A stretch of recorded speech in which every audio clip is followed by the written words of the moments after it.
This is Mr. Brown's Basement, a channel devoted to repairing, restoring, and modifying vintage electronic gear, and other random stuff.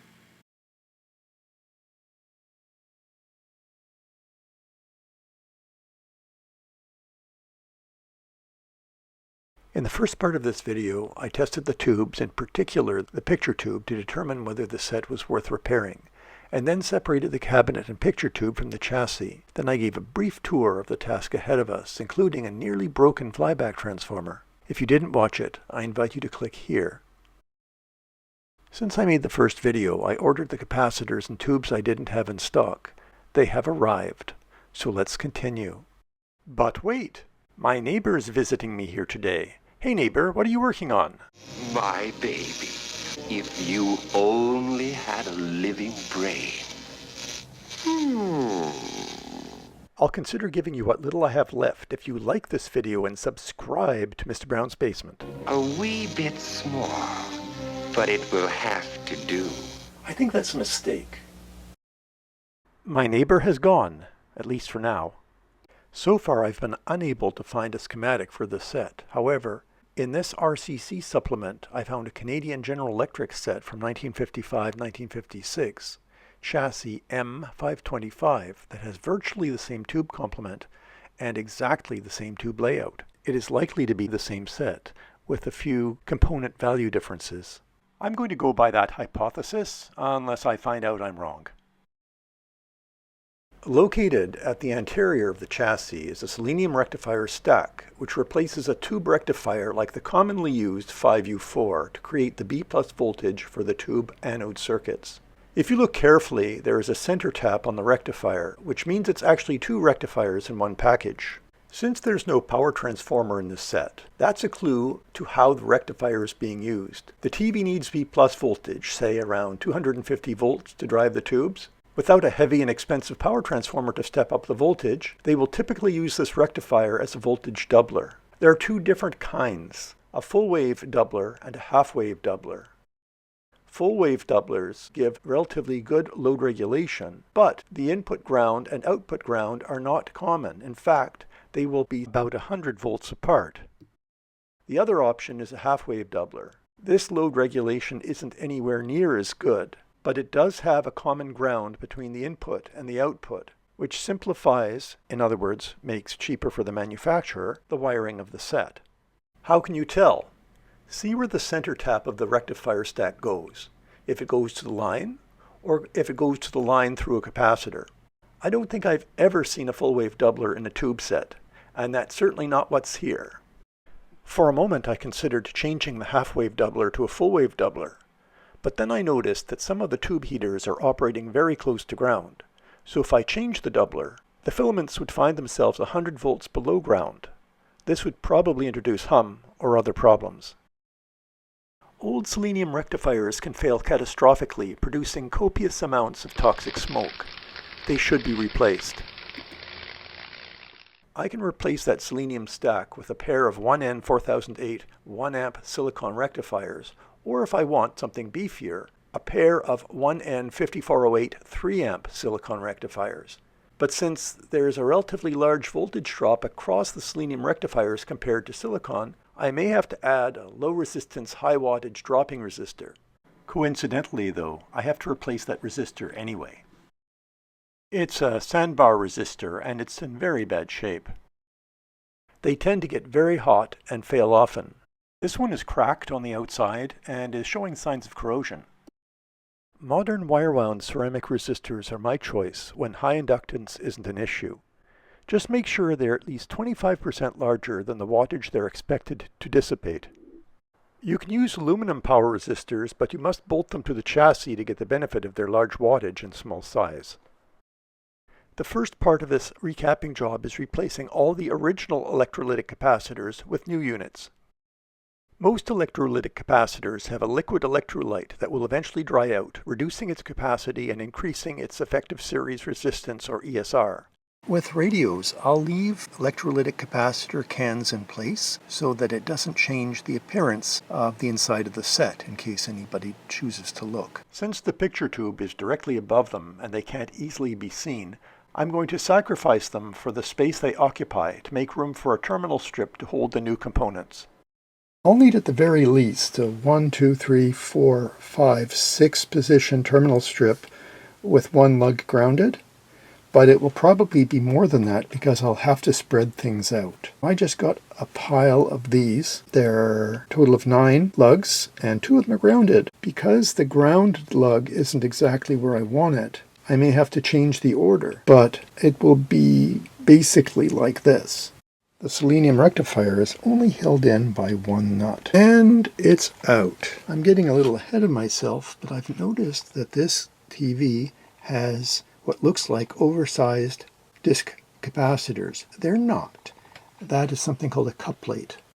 A couplate is a network of resistors and capacitors. They were used to simplify the wiring and save time when putting together sets. And then there will be a different one over here.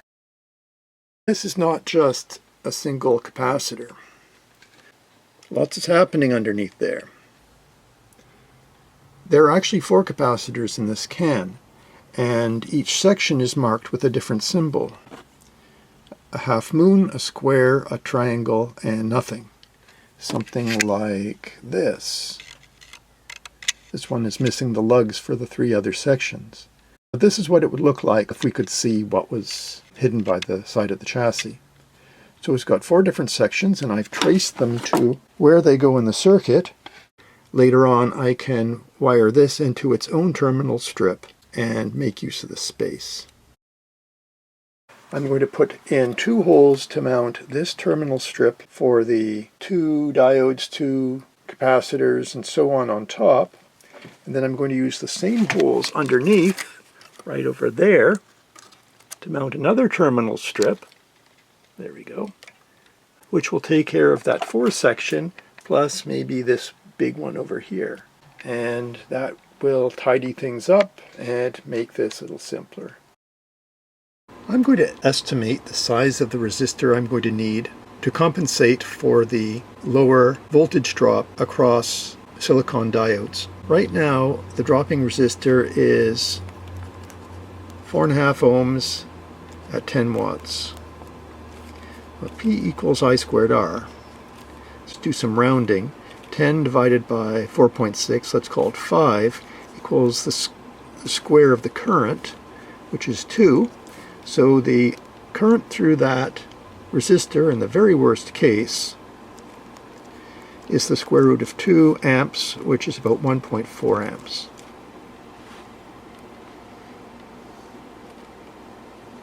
The voltage across resistor is equal to IR, which is 1.4 times 4.6, let's call it 5,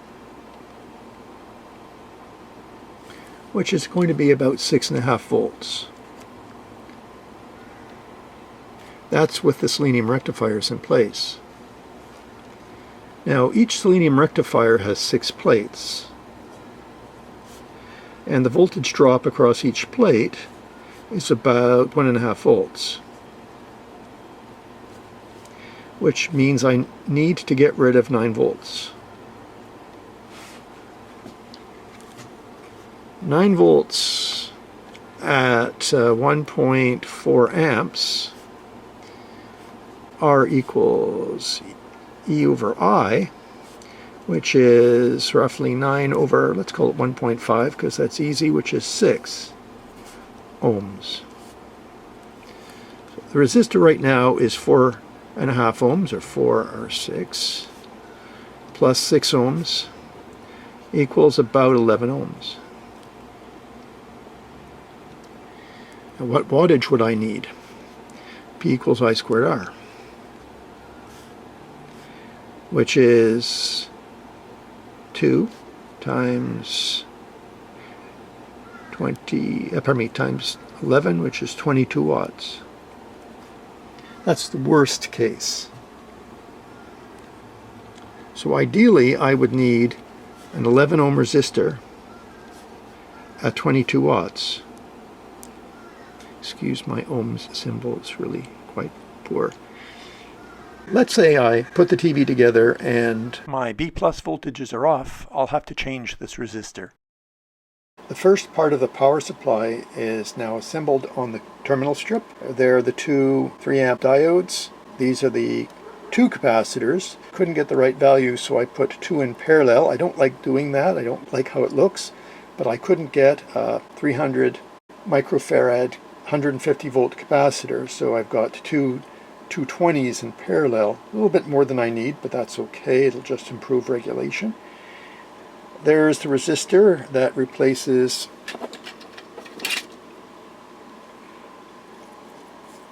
this one. And if it's not the right value, I'll be able to easily remove it and change it.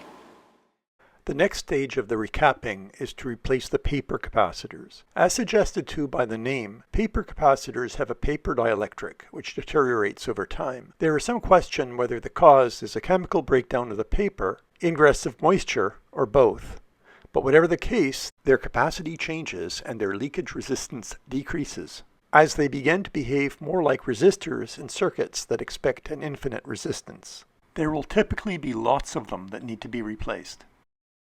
This is where it gets more complicated, because as I go, I need to test out all the carbon composition resistors. Here's one. It's a brown resistor usually with the color bands. This is yellow, violet, orange, so that's 47K, and then there is no fourth band, which is plus or minus 20%. I've got it hooked up to a meter and it reads 72K. Well, is that good or not? Well, that depends. I've made a chart to make it easy and fast at 47. Under 20%, it could be anywhere from 37.6K to 56.4K and still be within tolerance at 20%. At 10%, it's a narrower range. At 5%, a narrower range still. The original resistor was 47K plus or minus 20%. 72K is way out, so that resistor is bad and will have to be replaced. It looks like it's 2 watts. I try and do one section at a time so that I can arrange to take out the capacitors to give me access to the resistors that I may have to replace. Usually the resistors are tucked in underneath. This is going to take a while. This resistor right over there, that's okay. This 470, which is going to be a beast to get to, this one is way off. This 331 watt, that one is bad. So it makes sense to do one section at a time. So map it out on paper, which I will do, and do the resistors and capacitors at the same time. Hopefully there's nothing else in there hiding. I find it's best to do this methodically so that you don't miss anything. To make it easier to see where I've been, I use colored insulation or spaghetti over the wires of replaced components. We have a wire whose insulation was cooked, probably by a very hot resistor. Now you can replace the whole wire, or, because I really don't have to replace very much of it, I can just put some heat shrink on top and that will insulate it to keep it away from anything hot in the future.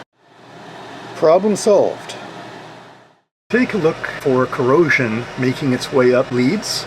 Once that corrosion infiltrates the device, it's not going to work anymore. Life is getting interesting here. This control sort of works. It doesn't sound too good, but it's moving. And this control feels and sounds great. These two in the middle are seized. So I'll try and use some deoxit, see if it will soak in and maybe release them, but they're not turning at all. Like, that's fine, but these two, I'd have to force them. I'd probably break off the shaft. This is the appropriate stuff for controls. Don't use contact cleaner. That will make things worse. Spraying these into the controls made zero difference. They're seized forever, I think. So I need a couple of chassis mount controls with short shafts, linear taper. Hopefully they're not weird values. I've pulled out the potentiometer. I have nothing to lose by opening it up to see if it's repairable. If the problem is that the wiper is stuck to the element, then this potentiometer is probably garbage. Straighten out the 4 tabs that hold the body together. The element looks fine. Nothing wrong with that element. It looks like to me that the rust just interfered with this bushing on the inside. If I clean it off, that I might be able to use this potentiometer after all. The other one may be the same. I've cleaned it on the inside, but I'm not going to use alcohol on the element at all. That's what the oxide is for. Now, the moment of truth. It turns stiffly, but it turns. And the resistance is increasing. Not doing a lot of hopping around, maybe a little bit, but that's okay. Down the other way. This is hard to do with one hand on the camera. Yeah, all the way down to 0. Yes, it works. So this vertical linearity control can be put back. Hopefully I can do the same thing with the brightness control. I was able to disassemble and clean the brightness control as well. So that means I can use these original parts and not have to replace them. This is my second day working on this chassis, and I'm probably about 40% of the way. It seems that underneath every capacitor is a resistor that needs to be replaced. I've replaced a lot of resistors. I've also traced some of the circuits. The vertical deflection oscillator is completely different than what's shown in the M525 schematic. So much for my hypothesis. I hope you've enjoyed this video so far. I'm really excited to see this TV once it is up and running. But there's still a lot more work that has to be done, so I hope you'll tune into the next video. My neighbour's back. Now be a cooperative little bunny and let me have your brain. Would you at least let me finish this video?